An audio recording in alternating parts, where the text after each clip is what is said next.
It's a real pleasure for me to introduce Tracie McMillan. Tracie and I met 10 years ago at a Southern Foodways Alliance meeting, and I was here in my capacity as editor of the Virginia Quarterly Review, trying to hustle some writers for a food issue that I was editing at the time. Unfortunately, Tracie turned me down, but I've kept up with her work ever since, and I'm really glad that I did, and I wish that I would have snagged that article from you 10 years ago. For those of you who don't know, Tracie McMillan has covered America's multiracial working class as a journalist with publications ranging from the New York Times to Mother Jones, National Geographic, to Village Voice. And she's received some really prestigious fellowships, including from the Russell Sage Foundation, McDowell, and the Knight Wallace Journalism Fellows at the University of Michigan. She's the award-winning author of the New York Times bestseller, The American Way of Eating, which is why I was really interested in having her write for me, and The White Bonus, 5 Families, and the Cash Value of Racism in America, which is an extraordinary book, not only because of the depth of the research, but also the personal side of the story that Tracie brings to the narrative, which I find incredibly compelling. And one of the things that you probably don't know about Tracie is that she was a one-time target of Rush Limbaugh, and she currently oversees coverage of worker organizing for Capital in Maine. She's a graduate of New York University and grew up on a dirt road outside of Flint, Michigan, and she divides her time between Brooklyn, New York, and Detroit, Michigan. So, Tracie McMillan, please. Thank you for coming here on such a rainy day. Thank you very much for that, Ralph, and for Afton and Katie, and thank you everyone for having me. As somebody who is from the North, it's really special to me to get to spend time here in Mississippi and to really get to know this place better and know its history better, particularly in light of what I know about up north. I wouldn't have had that excuse to learn that stuff if I hadn't first been at Southern Foodways and sort of been brought down here to really begin to take the South very seriously in ways that my work as a reporter up north really didn't require me to. And so it was really important to me when I embarked on this larger national project with the White Bonus to really spend some time somewhere in the Deep South, and I'm really glad that it was here in Mississippi. So the book, The White Bonus, is a mix of memoir and journalism. This is not history, right? I'm a trained investigative journalist, and my niche within the field is to use the story of people's lives to help public and private institutions better respond to people's needs. So the book is half the story of me and my family, and half the story of 4 other white families in the US, one of which is Hattiesburg, Mississippi. And so when we're talking about this idea of environment, right? This here really is looking at the social environment, social and political and economic environment of the public school system in Mississippi, and also what it means sort of for our larger understanding of public education and opportunity in the US. I always want to set out a couple of foundational ideas and premises with this work. One is that I really do believe in the sort of founding premise of the country, at least as I was taught it, which is that all men are created equal, and this work is in service of that. I think in an election year, it's really important to sort of think about what is sort of the project of the country and what are we trying to move towards, and that's sort of where this lands. And when we're trying to move towards that, I think there's an important question that I'm trying to set up with this book, and I think we sort of should be spending more time thinking about, which is whether or not racism is worth it. I think often we talk about that it is a bad thing or a hateful thing, but it has real material consequences, first and foremost for people of color, especially Black folks, but also for white folks in good and bad ways, right? And I think the more that we can sort of begin to engage with the full complexity of the way racism works, right, the better we can sort of move towards this ideal of creating and building our country so that it reflects this ideal that we're all equal. At its core, right, the White Bonus is a little bit of a math question, and all of this, I promise, will make a lot more sense with the stories that I'm about to share with you. But just the idea is that there's a material benefit of racism for white folks, right? So I talk about that in terms of money you get from your family, and also money sort of where in your adult life you sort of have economic opportunities open up to you, and whether or not either the family money or say higher wages or a certain kind of job or ability to buy property, any of that stuff, if you can sort of say, well, I probably would not have had that. I personally probably wouldn't have had that if I wasn't white, right? So this is about taking these broad social sort of science ideas and drilling down to how do they affect an individual person's life, right? Which is sort of what I do as a journalist with storytelling. And I'm trying to do that in a number of ways with this project.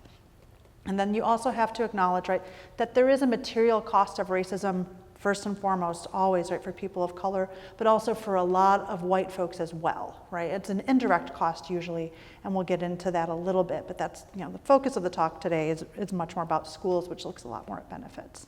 So basics of the book, right, half of it's me and my family, half of it is for other white folks from around the country, different generations, and most notably, right, I'm looking at, let me get to this, there we go. Chapter 4, which is looking at a pair of millennial sisters in Hattiesburg, Mississippi. So this is, I have changed their names at their request because part of the point of the book is not that I'm holding individual folks accountable for how this stuff works, right? But that in some ways, this is kind of, you know, just throwing a dart out into the universe and being like, okay, you there, let's just see what we find when I study you. So I study Marianne and Lindsay. And to sort of set this up, I'm going to read a little bit of a passage from the book just because it's more coherent than I generally can be talking out my mouth. And the important thing to understand is I've just explained that when Lindsay, the oldest, started school, she had a surprise, which was that she went into a classroom, she went into her math class, and it was nearly all white students, which was unusual because Hattiesburg actually was a largely black district. So this is a white family, right, that had stayed. So the way I talk about this is I write, the Beckers did not realize that they were living through what scholars now refer to as resegregation, the steady reemergence of racially homogeneous schools after a few decades of progress towards racial integration. The trend began to develop in the late 1980s as school desegregation orders from the civil rights era expired, and it was not unique to Hattiesburg or even to Mississippi. Across the country, north and south, east and west, the same pattern repeated, leaving nearly all American public schools as segregated today as they were in the 1960s. There are many stories that have been told about resegregation. One of the first is about the harm it has done, the loss it has generated, loss of education, loss of potential, loss of opportunity for the students integration was supposed to help. That story is mostly about people who are not white. Usually it's about people who are black. A second story is about the families who fled. That story is overwhelmingly about white people. At first, white people openly admitted they left the schools to avoid black people. As time passed, though, norms changed, and the public schools tried to lure white families back. White people talked less about race. Instead, they spoke of the quality of education and safety.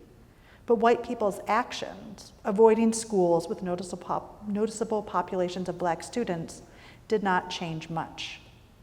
The Becker's story is different because they are among the few white families who did not flee public schools that had large numbers of black students.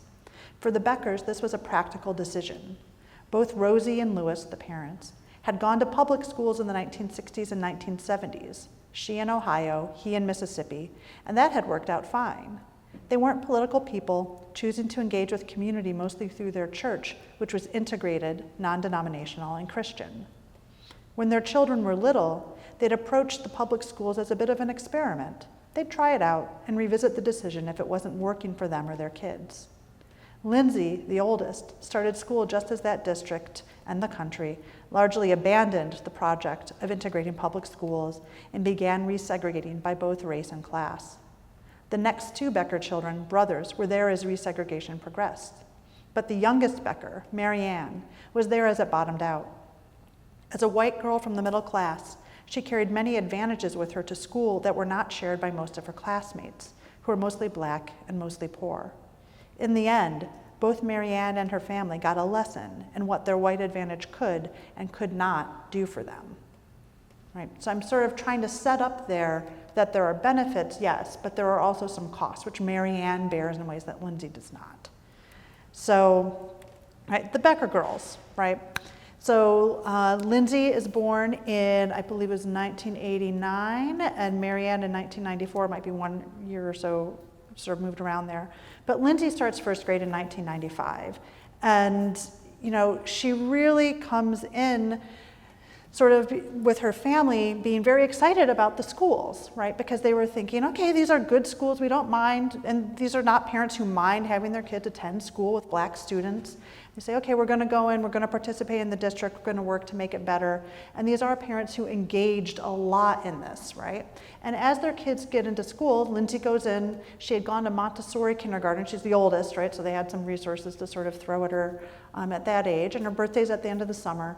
And she goes into first grade, and the school says, oh, well, we have to, you know, like assess where she's at. And it comes back, and they say, oh, she's gifted, right? And so Lindsay gets put into a gifted track at Thames Elementary in Hattiesburg, Mississippi. So the Beckers had not thought much about race, they tell me, when they were moving around sort of in the city. They had initially lived just over the county line into the next school district, still in Hattiesburg, in the next school district.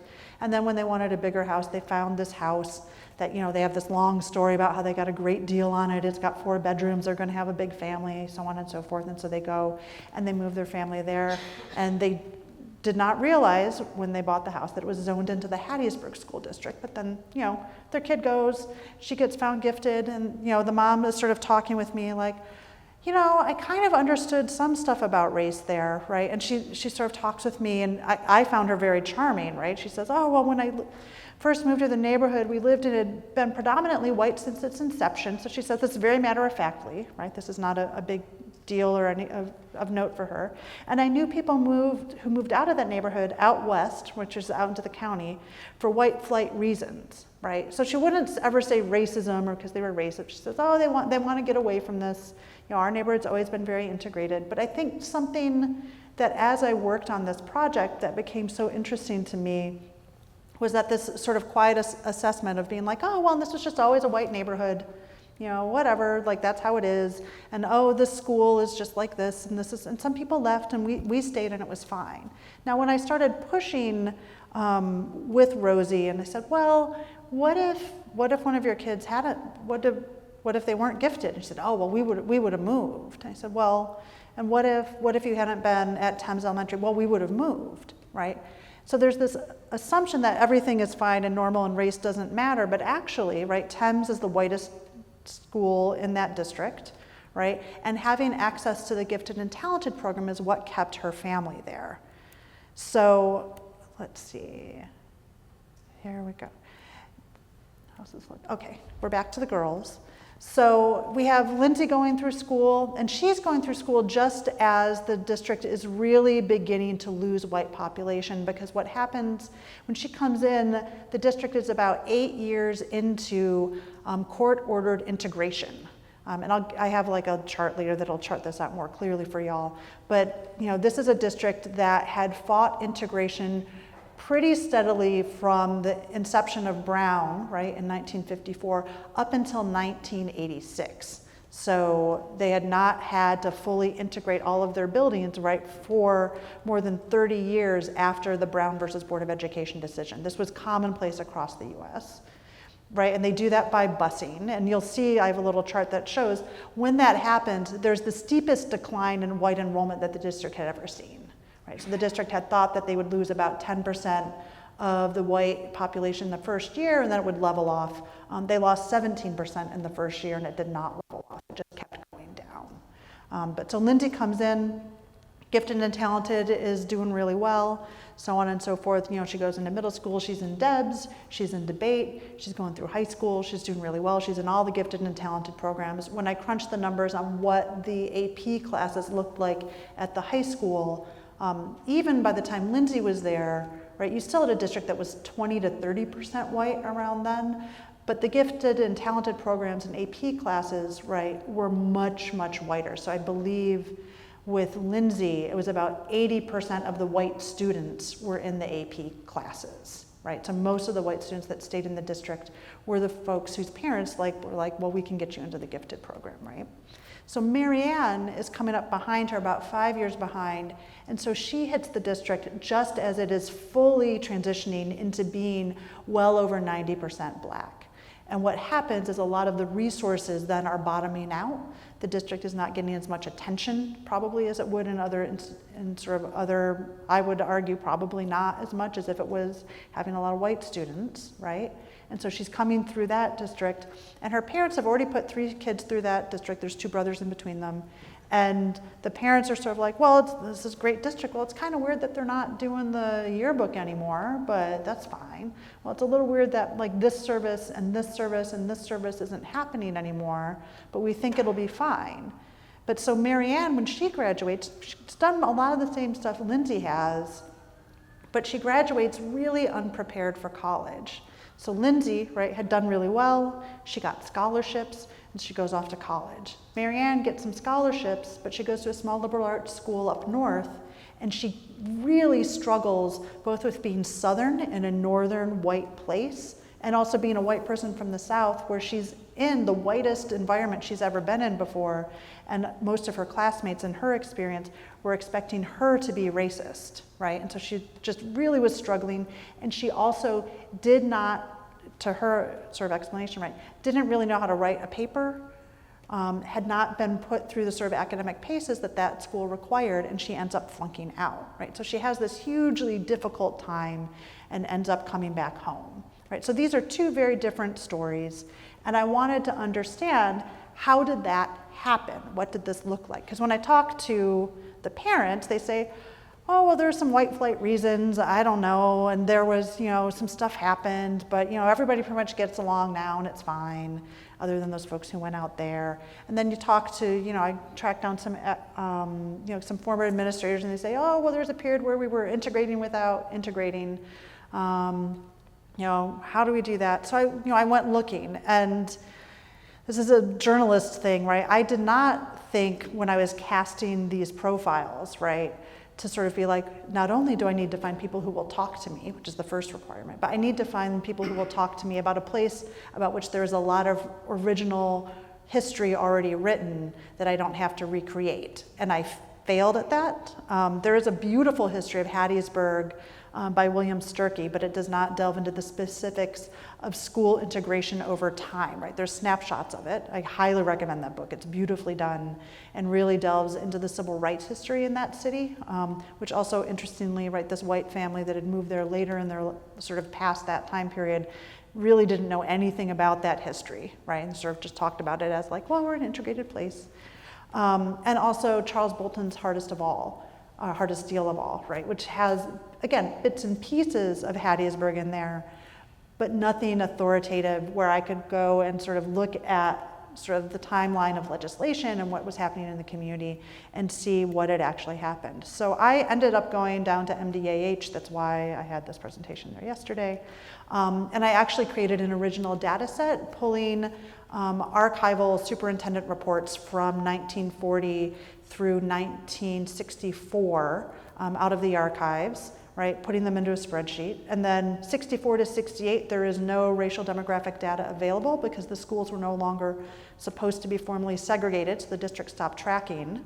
And then 68, 69 is when Alexander v. Holmes case, right, gets decided, and they come under court oversight. So once the court oversight starts, then there's demographic data from 1970 to 1986, which you have to get out of the archives in Atlanta, right, and go and pull all those court records and so on and so forth. And then from 86 forward, that stuff is on the Urban Institute's sort of public website of educational data, right? So you can track the demographics over time. The third image here on the right is also something I pulled out of the archives, which was a gifted and talented report and the founding of the gifted and talented program in Hattiesburg, which came in 1986, which coincidentally was also the year that the district introduced mandatory busing and integration of all the elementary schools, right? So as soon as sort of white families could no longer avoid sharing the school classrooms, right, they started figuring out how to segregate resources towards white students by creating a gifted and talented program, right? So this is, a very wonky journalist picture of here's what the archive stuff looks like. And then this is not the most sophisticated and a little confusing graph, but the blue line is white proportion of enrollment and the orange line is black proportion of enrollment. And then those lines, right, are significant parts of sort of civil rights history. So where that break in it is 1964. And then as you go to the right and you see that sort of sharp sort of uptick with like a little bulge, that's when they introduced integration into the district, right? And so you sort of just see over time how it just keeps diverging, right, with fewer and fewer white students there. And the family, right, is there during this sort of purple period. And you know, something for me that I thought was super fascinating, right? So I report this story after I've reported my family's history up in Michigan. And I did not know this when I started reporting this book. My parents had actually lived in a first-ring suburb of Detroit when I was real little. And they always told me we had to move because of the schools. So we left in 1981 to go up to a little exurb outside of Flint. And my whole time growing up, I was like, we moved for good schools, right? And it turns out that actually what happened is that the district we were zoned into was called Ferndale. And it was a perfectly solid district. But in 1968, it became the first northern district sued for operating a segregated district, right? So this is a lawsuit from the feds. They did not integrate until 1981 when I was about to enter kindergarten and my family moved up to a failing district in the north that was primarily white, right? So that district and all of that stuff meant that I also studied the way that a sort of integration case went through a district in the north. And it is literally the same tricks every time, right? I don't know which lawyer designed this playbook. I mean, that is a story I would love to dig into, right? Is like figure out which law firms were sending people between the South and the North for this stuff. But, you know, start out by stalling and doing nothing, right? Which is like the first 10 years after Brown. Here in Mississippi, people were so convinced that white people were so convinced that there would be no movement on this, that you did not see any real change in enrollment, but sort of on racial lines. Like for the first decade, white folks stayed in the schools. It wasn't until the Civil Rights Act made it somewhat mandatory that they started moving. And then once you have that, you have this legal requirement to integrate. Then there's a lot of talk about freedom of choice, that you can just choose which school you're going to go to, which white families almost never chose to go to a school with black students. And some black families, right, this is the Ruby Bridges of the world, right, they fought to get their kids into schools with more resources at great personal cost, right? But we're sending them into schools that were very hostile and difficult to be in. Then you sort of move into magnet schools and talking about neighborhood schools. Interestingly, neighborhood schools was something that was initially coined up in, I mean, people talked about it in the South, but the sort of forced busing and neighborhood schools movement actually began in Pontiac, Michigan. I think most of the general discussion of it nationwide is about it starting in Boston, right? Because there's a very dramatic stuff in South Boston. But Boston was several years after Pontiac, where in 1970, members of the Ku Klux Klan blew up 10 school buses in order to try to prevent integration from happening. They were empty school buses, nobody died, right? But there was, I mean, explicit racial violence and terrorism happening in the place that I grew up, which we never talked about.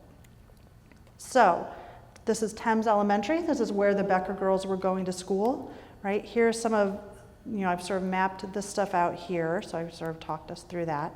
I think something that's really interesting for me as a reporter, right, is to just see how clearly and specifically sort of white parents responded to legislative changes, right? So in 1986, when they had to mandatorily integrate Thames, right? So there's one elementary out of 6 in the district.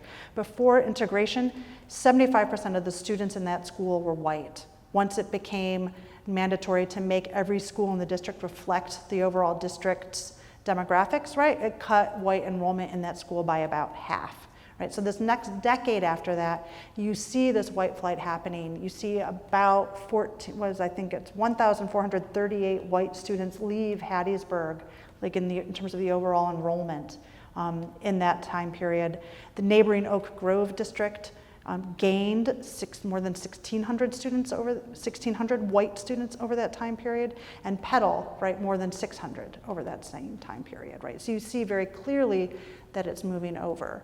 And while that's going on, the district is trying desperately to figure out how to stem this loss of enrollment, right? Because that means they don't have as many resources for taking care of their students. And so, they create this gifted and talented program. And I talked to the district superintendent from that era, Gordon Walker, right? And he was very clear, right, that they were trying really hard to make the district's curriculum, right, quote, the best in the area, so the only reason you would have to not go there would be maybe you didn't like the demographics. And for me as a writer, what's really interesting about this is the quiet assumption here that we're only going to talk about what white families want, right? Like they're not worried about sort of overall how's the district performing necessarily, right? The way that they're thinking of this is how do we keep the white people happy and keep them from blowing up the district and doing it that way. And there's no broader discussion about equity or figuring that stuff out. So in the late 90s, right, the district gets released from court oversight. It's achieved unitary status, but right, initially, right before they sort of say, okay, we're done with oversight and we're just going to go back to neighborhood schools, like this is the discussion in the press, like locally, right? You have about 14% of the population at Thames Elementary is white. In '99, which is the year that Lindsay walks into a math class that is a gifted and talented math class, and it is all white, or nearly all white, right? It's 32% white in that district. So you see, right, just like a light switch, it switches. And the district understood that that was going to happen, right? They have numbers in the paper saying, okay, we're going back to neighborhood schools. They put numbers in the paper showing that it's going to resegregate the schools, and everybody, they just go along with it, right? So interesting, so the thing about the gifted and talented program is that it made Thames incredibly desirable to white families. And so I found, district administrators from that era who explained to me that at the time that they had something called a special visa in operation in the district. And I was like, well, what do you mean a special visa? And the guy who ran the attendance districts, right, which is, the rules about which school in the district your kid is going to go to, he said, oh yeah, we had special visas.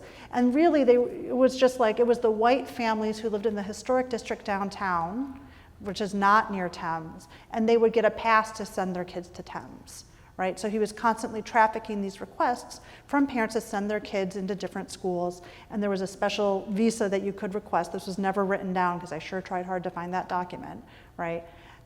And you would just sort of go and you'd say, well, I need to get this, and they'd say, okay, we'll give you a special visa. And the more that I talked to people, the clearer it was that I was like, this is sort of like gaming out this logic, right? And just being like, okay, well, it's just not worth fighting this fight, and we're just going to give them a pass to come to Thames and let these white families do this, even though that's not what the rules say they're supposed to do. We're not going to invest in the district overall.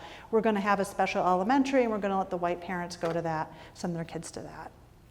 So all of this ends up having a significant effect on Lindsay and Marianne's bonus, right? And an important, the reason I have these numbers up here, right, is that not only was Thames disproportionately the whitest school in the district, it also ran the largest gifted and talented program, and that gifted and talented program enrolled a overwhelmingly disproportionate share of white students. So nationwide, the average is that about 8% of white students get found to be gifted, right? And about 4% of black students, right? So that right there, I think it's obviously a very strong implicit bias against black folks there, right? But when you look at what's happening at Thames Elementary, 42% of the white students were found to be gifted, right? So either there is something very special in the water around Thames Elementary, right, or you are seeing bias in action, right? And so it is not only that you are sort of doing nicer things and treating white students as more valuable or more deserving of respect, right,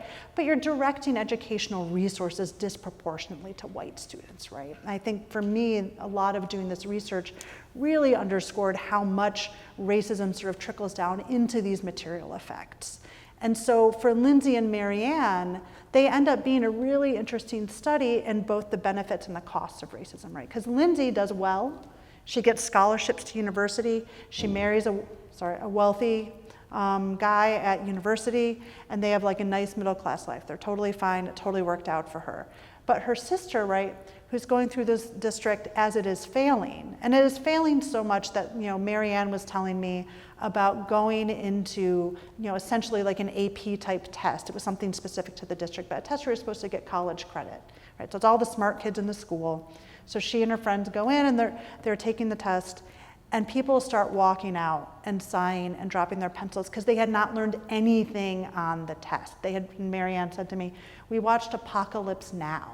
That's what I remember doing in that class, right? And so as that district fails, right, because all these white parents think that they don't need to invest in it largely, right, Marianne ends up paying this cost where she is not prepared for college. She goes off to school, she can't handle the academic load, fails out, comes back to Mississippi, enrolls at a local university, is still struggling there, in part because she now has all this like emotional stuff about like, is she smart enough or any of that stuff, right?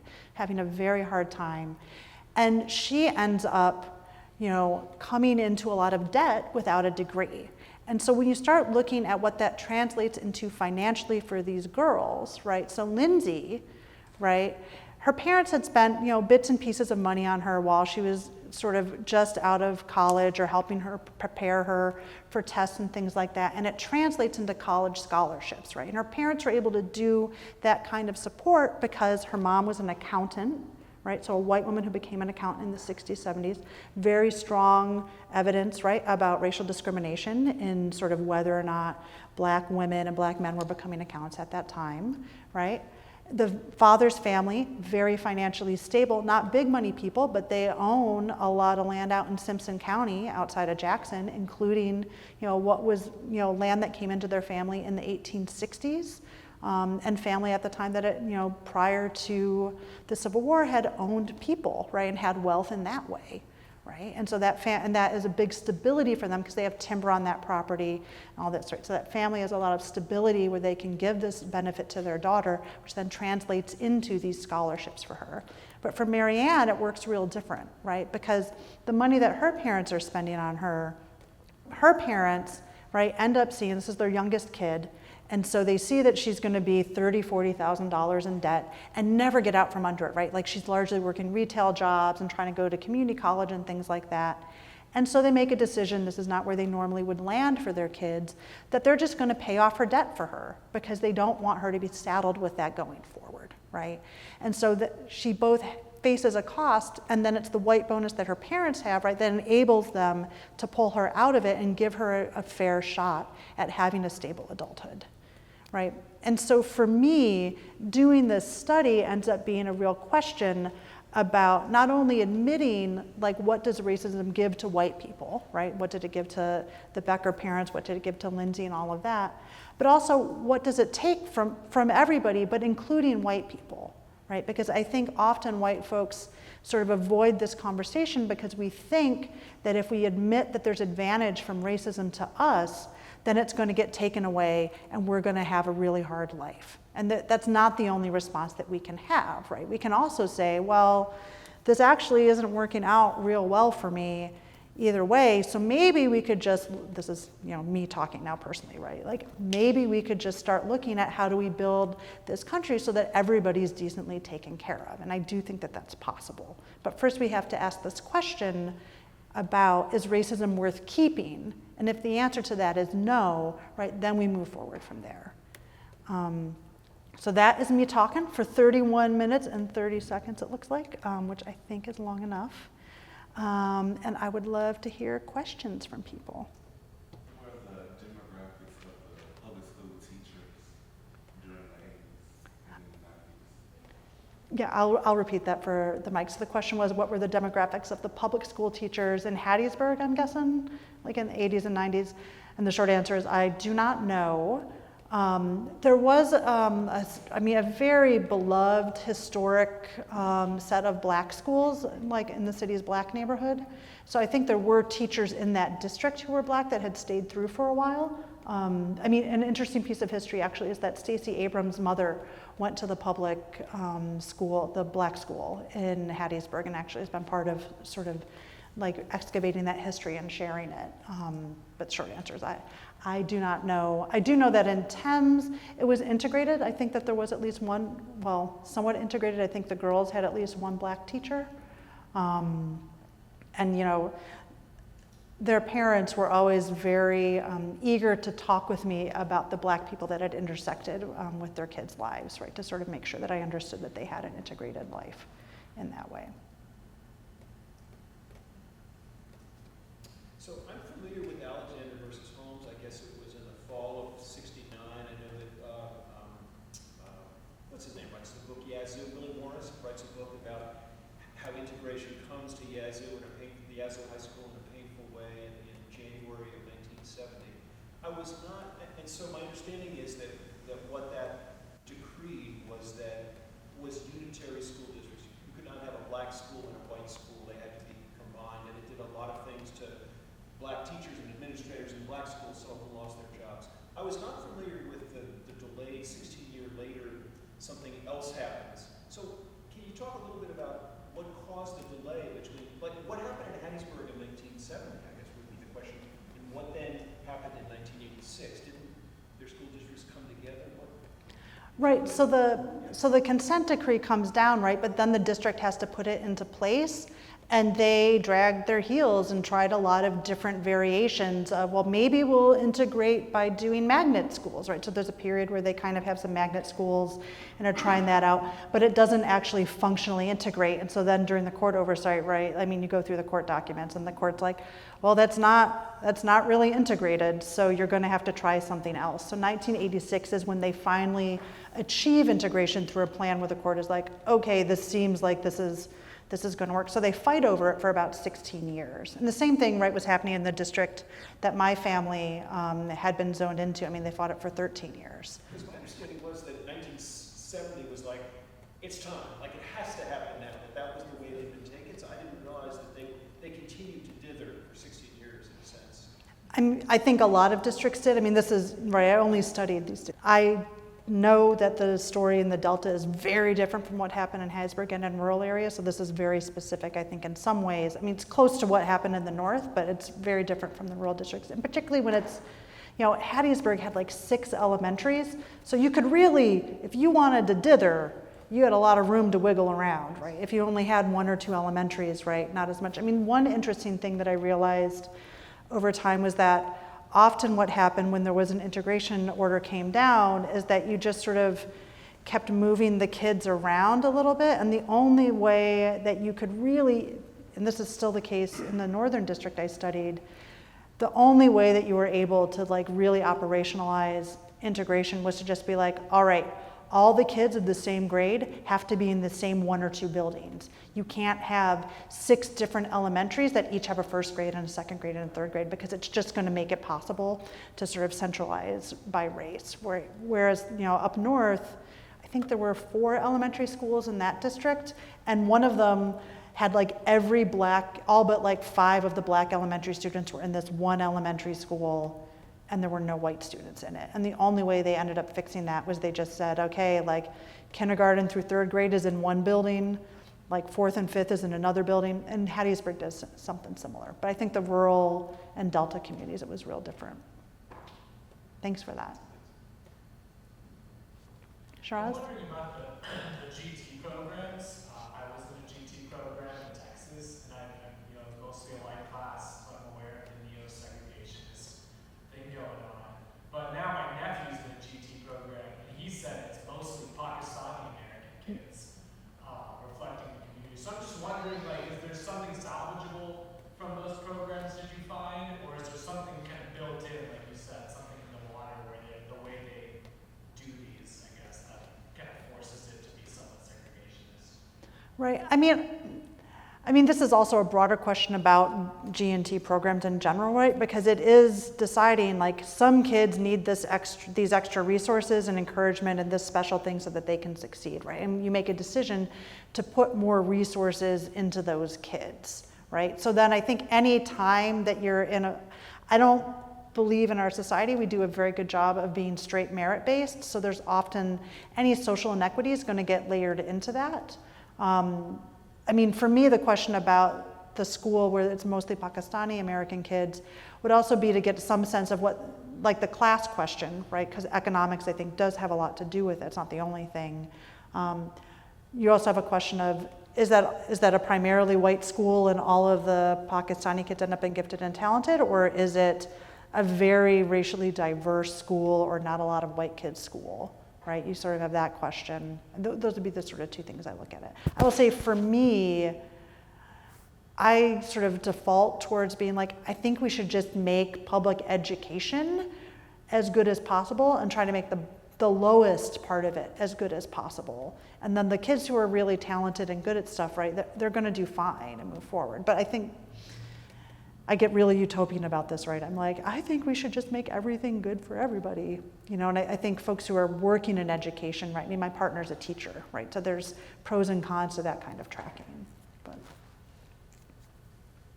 Well, there are aspects of kind of Hattiesburg's history in the civil rights movement that you, and and then also some things from Charles Bolton's book that kind of, with the Venn diagram, kind of overlapped in what you were researching. Right. I mean, so, I was supposed to be repeating the questions, I'm sorry. The Venn diagram between the civil rights history in Bolton and my book, I mean, just a little bit, because I just wanted to sketch out what was happening, just factually, like where the numbers were over time and what spurred sort of white behavior, right? So that's really all I was studying. I mean, I read quite a bit of Hattiesburg, and I read, most of Bolton's book, but I don't delve into it in this book, right? Because I was just sort of like, I need to understand what happened here, and do use the book a little bit to just sort of chart out some of this story of mid-century school integration and segregation, because it's certainly nothing I ever learned in school, right? Like I did not really understand it till I was working on this book. Katie? Could you talk a little bit about some of the other sites that you studied in the book and what you saw in Hattiesburg is maybe particular to Hattiesburg, or what you saw somewhere else that's in particular to that place? Sure. I mean, I did not delve into the schools very much in the other places, right? So I'm not going to have comparative stuff about that, because the other three profiles, I have I have a union nurse in Pittsburgh who came out of a construction trades family. So that story is much more about unions and labor and that history and race. And that was real interesting for me because, this is a woman who did not grow up with a lot of privilege, but I was trying to be like, well, what are the things that your family has helped you with? Well, they've helped you a bit. Like, where did they get their money? And I was like, well, your dad's like a pile driver. That's a pretty hard scrabble job. And then I was like, oh, construction trades unions, long history of racial segregation and sort of excluding black members from that, right? So that you sort of see that come up, but that wasn't about education. I have a boomer era woman who was born into the upper middle class, Jewish upper middle class in Houston in the early 50s, who ends up falling into working poverty and ends up dying because she doesn't have health insurance outside of Dallas in 2015, right? So that's a story that really gets more at this cost of racism stuff. And then the other story I have is a Gen X guy who in 1994, lucky for him, at age 17, went to high school to sell some LSD, gets caught, threatens and takes some money from the kid who snitched on him. So he ends up before a judge in 1994, so the height of punitive drug policing, ends up before a judge with selling narcotics on school grounds, extortion, and larceny, and gets given an alternatives to incarceration suspended sentence, and then is able to sort of move on with his life. And then becomes a homeowner in California, where the white bonus sort of shows up again because the tax system there is Prop 13, which I also did not know about beforehand, right, was this tax revolt, like this whole thing about being obsessed with taxes really came out in the late 70s and was like centered in California around sort of changing property tax systems. And it was rooted in sort of white middle class homeowners, understandably being upset because their taxes were just tied to the market value of their home, so they were just going up exponentially, but then using that as an argument against any kind of government provision, because they were like, who are these people using the libraries and going to schools and all this stuff? And They were mad because people of color were starting to make use of public resources that they had already benefited from, right? So that sort of stuff. And I will say that sort of like pulling up the ladder behind us thing for white people doing, that showed up in almost every single profile, right? I mean, I think for me, one of the most chilling things about the reporting I did, particularly on my own family, was both how deeply my family and community did not share basic facts about modern history. I mean, I'm not even talking about enslavement, but like modern, like 1950s forward history and the role of race in that, and how consistent this sort of movement to just sort of hoard resources and start arguing about who gets to use stuff once a population diversifies, right? I mean, Heather McGee has done beautiful work on this and sort of tracking that, up until the 1960s, there was broad support among white Americans for using government to sort of help make people's lives better. I forget what the specific question in the political polling is, but there's this question they ask every year, and then as soon as you get the Civil Rights Act, white support for government intervention to help people plummets, right? And so you see this really interestingly, this does come back to education a bit, in terms of educational funding, right? So I started tracking like, well, what was the cost of a public college education like for my grandparents and for my parents and for me, alongside the demographics of the college population, right? So when my grandfathers, neither of whom completed like a full bachelor's degree, right, but had access to university because of the GI Bill and took some classes, right? When they were going to school, it was free. GI Bill just covered the cost of going to school and your books, right? It was Sweden back then, apparently, right? And that's when, I mean, it was almost exclusively white folks going to college unless you were at a historically black college, which were dramatically underfunded and could not at all meet the demand from black GIs. I mean, we're talking tens of thousands of folks more were trying to get an education, like black folks are trying to get an education. They couldn't go to anything but an HBCU, which didn't have enough room. And even the schools in the North, right, had quota systems, right, and were very reluctant to admit large numbers of folks who weren't white. Right? So that's like the 40s. Then you get to like the 60s and 70s when my parents are in university, and I charted this out. You could work part-time during the summer, and you would be able to cover the cost of your tuition, room, and board for the year, and have a little bit of money left over, right? And then, right, and so, my parents were like, oh, it's really easy to go to college, like, blah, blah. By the time I get to college, right, that is not at all possible. I mean, I went to a private university, but I had enough scholarship that it was really about the same thing as tuition at a public university, right? And I mean, I had to work like 30 to 40 hours a week to get through school and cover what I needed to cover, right? And I think for folks in sort of like after Gen X, right, it's just not humanly possible to work enough and cover the cost of college, right? And that's largely because of declining revenues from state governments, and that very much reflects like this white sort of political movement, right, away from investing in public resources and more towards private. So it's a very long answer, but so there's a lot of echo. I don't mean to hog things here, but one thing that this really, you were talking about the unions, and one of the things I remember, there was an article that Baird Rustin did for Harper's, I think around 1967, saying that the way to move the middle class, blacks in the middle class, was the union. And not to engage in counterfactual history, but could unions have really had the effect that Baird Rustin thought they could have? Right.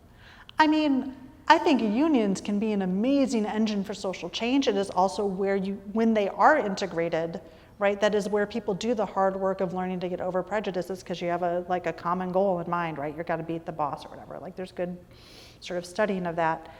It's also true that the construction trades particularly, right, were incredibly segregated and racist, right? And I didn't know any of this history either because I'm poking around in like Pittsburgh history, right, where I'm like, oh, construction trades, like blah, blah, blah, and I scratched the surface and I'm like, oh, like there was like a massive national news story and movement around integration of construction trades, like that was a big civil rights demand, and it had a huge pressure point in, I think it was 1970 in Pittsburgh, I mean, this is something where CBS News had a daily report from Pittsburgh for like 3 or 4 days where pro-integration folks, so a lot of black workers, but also like white allies, right, and like lefties, like showed up, and they had thousands of people like marching in the streets to integrate the construction trades, because there had been efforts, there had been a program to integrate them, so all these black workers had gotten like trained, and then they weren't getting hired on any jobs, and they weren't getting their book, and so it was sort of pointless, right? So there's this big movement to be like, give them their books, give them some jobs.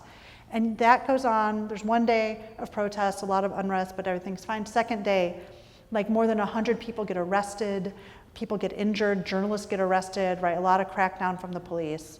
Third day, there's some more unrest, and then they take a day off.